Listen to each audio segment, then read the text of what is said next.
What is going on, everyone? And in this video I'll be giving you my UFC Vegas 32 main and co-main event predictions for the upcoming event taking place Saturday, July 24th.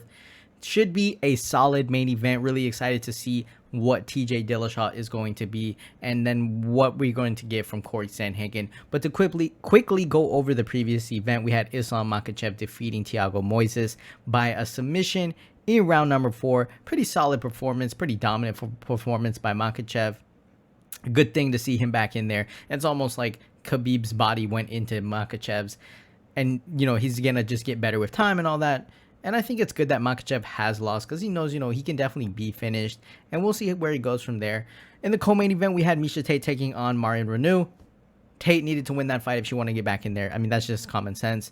She was able to get the TKO in that fight. Thought she might have gone for a decision, but it was pretty dominant. She was on top of her, just landed some bombs. And that was a pretty dominant fight by Miesha Tate. That's what you wanted to see from her. And, granted, she did look very good. With a long layoff and coming back and just, not a lot of people can do that, so it's good to see her get that done. But yeah, so we move into the next card.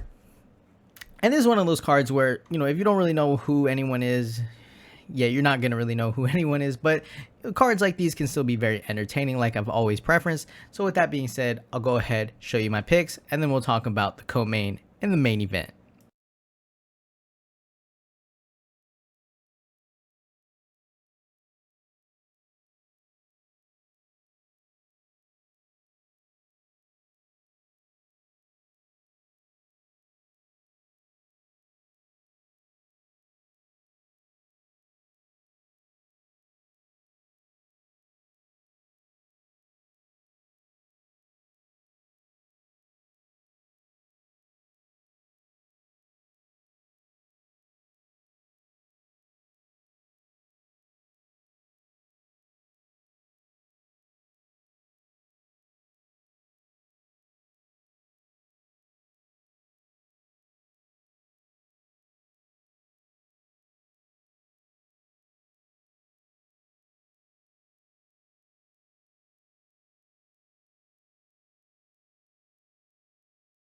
So we move on into the co-main event of the evening, and we have Asena Lad taking on MayanXC Chiasson. And for this fight, Asena Lad is coming in here, I believe, off of an injury for her leg. It might have been like an ACL, MCL, one of those kind of things.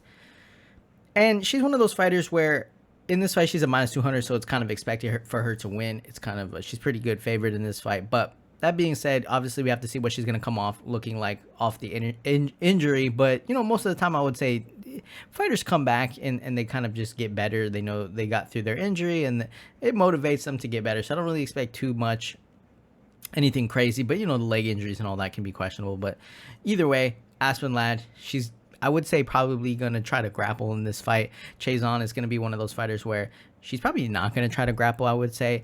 Maybe she's going to be the bigger, stronger fighter in this fight. But at the same time, we have to see, what is she going to do if she gets put against the fence?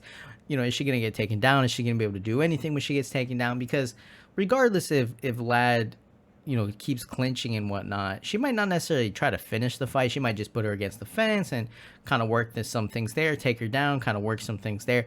But she might not necessarily go for a submission or something like that. But because Chiasson, I think she's going to be a game fighter in this fight. I don't think she's just going to get, absolutely washed or anything like that. I think it could be a competitive fight. But Chiasson, she's definitely got to be one of those fighters that goes out, defends the takedowns, gets off the fence, and works the striking and just tries to keep putting it on Lad. Because I think Lad will, if she can get a takedown or if she knows she can kind of just hold her against the fence and work on some things there, she's definitely going to try to do it.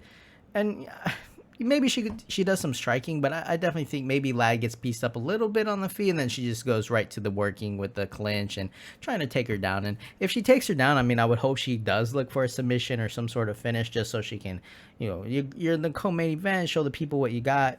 No one really wants to see someone just clinch someone against the fence, but that is how you win. So maybe if MayanXC Chiasson isn't able to get off the fence, Asena Lad just kind of wins the decision that way. And it might not be the most exciting thing we see all night, but it's going to be a pretty solid way for her to win. So obviously if Chiasson can't be the stronger fighter in the clinch and stuff like that, I definitely think Lad's going to pretty much win. Whether it's dominant, I mean, we have to see. I would obviously hope for it to be dominant if she wants to get her name out there even more, but we have to see. So I'll go ahead with Asena Lad on this one. Like I said, I think she's going to be able to just pretty much grapple with Chazon. Might not be the most exciting thing ever, but I think she's able to get a decision here and get to the judges' scorecard. So I'll take Aspen Lad to defeat MayanXC Chazon by a decision. And then we move on into the main event of the evening. And obviously, this is kind of the fight that everyone's kind of looking forward to. This is the fight I'm looking forward to. And I just realized I actually am taking Corey Sandhagen, not TJ Dillashaw on this one. So for Corey Sandhagen, coming into this fight, he's coming off some really great wins. He's one of those fighters where, you know, he was kind of on a streak. You know, he's going on a streak. He's taking people out. He's getting some wins. And then he fights Aljamain Sterling and gets absolutely submitted in, like, really fast in the first round. Pretty dominated on the floor, which then made everyone think, like, you know, he's going to get dominated if he fights a wrestler and all that kind of stuff. But I don't know. Maybe it was just not his night or something like that, because then he goes on to fight Marlon Moraes and he hits him with a spinning wheel kick to the dome and then finishes him off with the punches. And then he fights Frankie Edgar, which you could also argue too. Frankie Edgar, you know, a veteran in the game, but kind of on his way out, kind of chinny. So he hits him with a flying knee. But even to hit him with a flying knee, right? You gotta have some timing. So let's not take away the spinning wheel kick and the flying knee and just say, you know, because those guys can still fight. It's not like they're bums or anything like that. Sandhagen obviously had to set those up and make them, you know, very precise and make those happen. But I think he's a great fighter. You know, he's gone to a decision before. He's been able to TKO people. He's hit a submission. And he's able to set these things up that... And he's not one of those fighters, right, like Dillashaw or maybe like Dominic Cruz, where they're bouncing around and switching stances constantly. I mean, he does switch stances, but he's definitely not like on his toes, just bouncing around everywhere and then running over here. You know, he's not doing things like that. He's kind of like, you know, he'll plot forward and then he's setting you up the whole time. And then, bam, he hits you with like the most randomest... He's very fast, too, Corey Sandhagen. So although I don't think maybe his grappling is going to be the best as far as defensive takedowns, it might be. We don't know, depending on when they come. But that's obviously something to keep an eye out for here. But I don't really see Dillashaw diving in for takedowns like that because, again, you know, maybe Dillashaw does try to dive in for a takedown, and then he gets flying kneed or something like that. So early on, I don't really think Dillashaw is going to try to grapple with him necessarily. Maybe if the fight goes later and he kind of sees like a hole in Sandhagen's game. But I would advise for Sandhagen to kind of do what he usually does, you know, kind of set things up, bait some traps. But that's at the same time, Dillashaw is kind of very defensive in that way, where he'll try to set you up into certain things, and then he'll pop off with like a left right head kick. He just sets up crazy things too. So it's gonna be I think it's gonna be like a chess match. It's gonna be a very competitive fight. I don't really see someone going out there in like a minute and just getting knocked out. Maybe it happens, but I do like Sandhagen just because I feel like, you know, obviously we have that red on him when it comes to Aljamain Sterling submission via rear naked choke, and that's kind of like questionable. Like, okay, what are we doing? But then again, it was Aljamain Sterling, and Aljamain Sterling was like very aggressive in this fight, and maybe Corey Sandhagen came out a little too cocky and kind of just didn't expect that to happen and kind of got caught off guard. Because you can guarantee, you know, if he gets into another grappling situation, I think he's gonna do whatever he can to not be submitted that quickly. And like I said, he's the one that's been the more fresher fighter, and I think he knows, you know, training partners, whatnot. We don't know what's exactly happening behind the scenes, but people were saying like Sandhagen had the better striking when they did sparring and all that. But we don't know if that's true. Whatever. But either way, Sandhagen, I think, is gonna be. I think a lot of people are like, you know, TJ Dillashaw, ex-champion and all, and I respect that. I think Dillashaw is definitely a crafty fighter. He definitely was a fighter where he has a lot of movement, a lot of kicks. He'll be trying to set things up. He's very defensive. He makes you miss, and then he tries to, you know, leg kick you. He can be a point fighter. He also has some power. You know, we saw him knock out Cody Garbrandt, and these are all good things. But I just think it's just questionable how he's gonna look. And you know, we look at Miesha Tate and all that and what she did when she came back. So it's not like this guy's gonna come back and get destroyed. I mean, he fought Henry Cejudo and he wasn't able to win that fight, but he cut weight for that fight, so that was kind of weird. Whereas I think he was doing a lot better, obviously, at this weight class at I believe 135.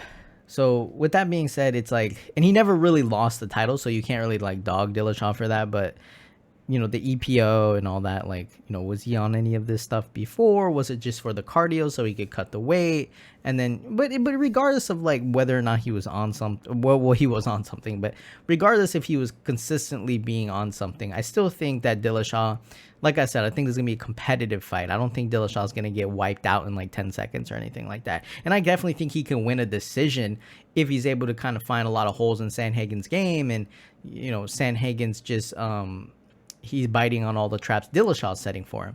Maybe he's getting leg kicked too many times. Maybe he is getting kind of, pressed against the fence and grappled.